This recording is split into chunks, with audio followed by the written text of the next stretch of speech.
Hello everybody and welcome to Knife Craze. Today we're going to be taking a look at a knife that's very special to me.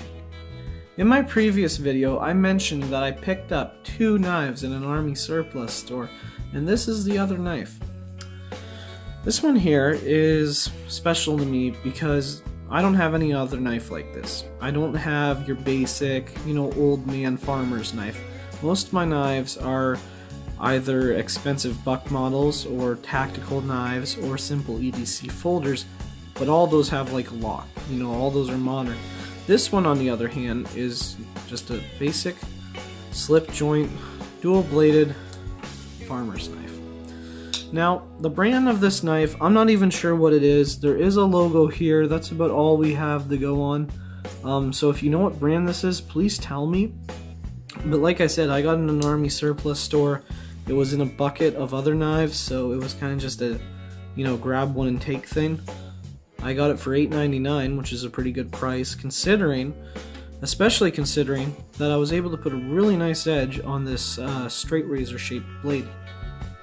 Now, the blade still it uses, it says right there, stainless steel 440, so, just a cheap stainless. But compared to some of the other cheap stainless steel knives I've had, this one isn't actually too bad. The handle skills are really comfortable and they're not loose or anything. They simply made this knife. They simply made this knife simple. It has no fancy lock, It's not your tactical mall ninja type folder. It's just your basic run-of-the-mill farmer's knife. And it's a slip joint, like I said. I know I keep saying that, sorry. So yeah, you're not going to have any fancy lock on there. You open it with your hands. It's a manual open knife, so this is probably as simple as you can get. The only way this knife could get any more basic is if it only had one blade, but this one has two, and I like that. So the first blade, it's kind of like a drop point actually, right? Just right here, it's kind of an odd drop point, but I think you could consider this a drop point because the point does drop down. So it's a drop point blade. It has a thumbnail thingy in there. I'm getting all jumbled, sorry. Yeah, it's got a thumbnail thingy in there, and the grind on this blade isn't as good as the other blade, but this blade is legal for carry in Canada. Oh, maybe not. The piece of metal, and you know how cops are, they wouldn't just look at the sharpened area, which is about almost 3 inches. They'd look at the whole piece of metal, okay? And the whole piece of metal is over 3 inches. So carry in Canada is questionable for this, but the actual cutting area is about, I want to say 2 3/4 inches. You have, you know what, we're going to measure everything on this knife just for the purpose of giving you guys a thorough review. The thumbnail cutout is about 3/4 of an inch, and the unsharpened area back here is about, fuck, my hands are jittery, sorry about that, is about 1/2 inch. And the lettering even, no, fuck, okay, we're not measuring the lettering. The other blade.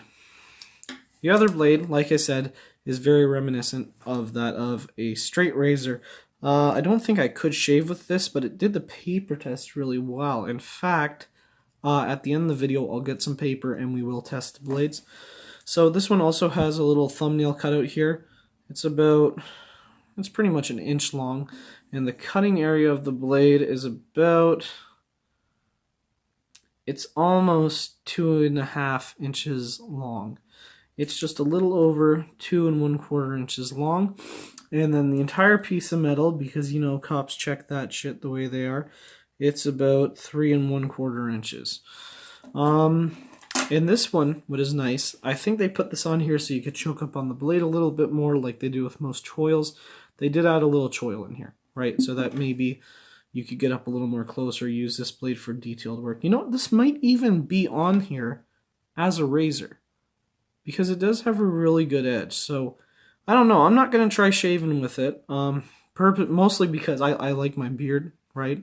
I do have a beard and I enjoy growing it, but this might actually be on here as a razor. You never know. So the handle scales are kind of like this really thick rubber. I mean, it's not plastic, it's rubber. Maybe I can leave a thumb mark in here. Kind of, right? It's a really thick, sturdy rubber. None of it's loose. It's not coming off anytime soon. But this is a light-duty knife. You wouldn't smash it around anyway. And it does have a nice little logo here. WF by the look of it? WE? I don't know. But I do like that. It's nice. Nice little gold colored stamp. You know, the shape kind of reminds me of the Ford logo on top, you know, on Ford trucks and cars and shit. It is fully closed up here in the back, obviously. That's for the slip joint lock. Well, not really lock. It's just, you know, it's for the slip joint mechanism, if you will. The inside of the knife, what's nice is that they have separated the two areas for each blade. So they're not going to be rubbing against each other, dulling down their edge. And the inside of the knife, it's mostly clean.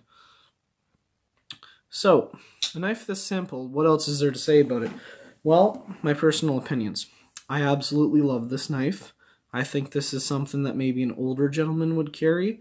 Maybe something a farmer from the old days would have in his pocket. In fact, it kind of reminds me of something, you know, like back in the old days before political correctness made everybody into pussies. And yeah, I'm going to say that. You know, boys would get their first pocket knife. I got my first pocket knife when I was a kid. My dad gave me it, and it was a dollar store Swiss Army knife. It was the same color as a Victorinox, a little bit darker red, however. But it was a dollar store pocket knife, but I didn't care at the time. It was a knife, and it was dull, but he let me have it, and my mom let me have it, and I was super responsible with it because they taught me knife safety from the beginning, and they didn't allow me to carry it around. You know, whenever I was at home, they'd say, well, I'd say, hey, can I please, you know, have my pocket knife? You know, and they're like, yeah, we'll give you your pocket knife. And, you know, I'd use it in my backyard, right? I'd carve sticks and stuff.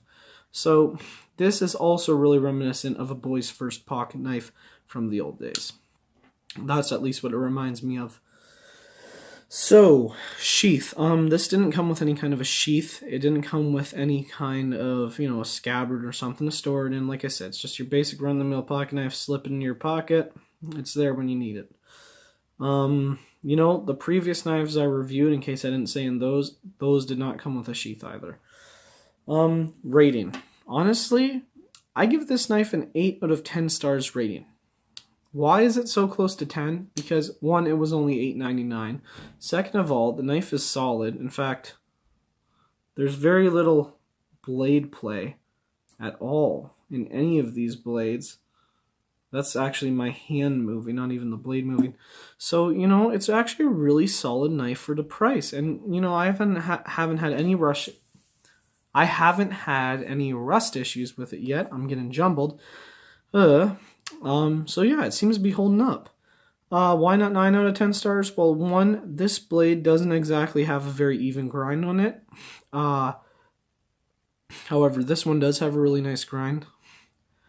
It has a finger choil, and it just really reminds me of the first pocket knife I ever had that my dad gave me. And my dad is now deceased due to metastatic lung cancer, and I really miss him. But and I don't have that pocket knife he gave me anymore. Over the years, it just kind of got broken up, and I eventually gave it away to a friend, which I wish I really never did.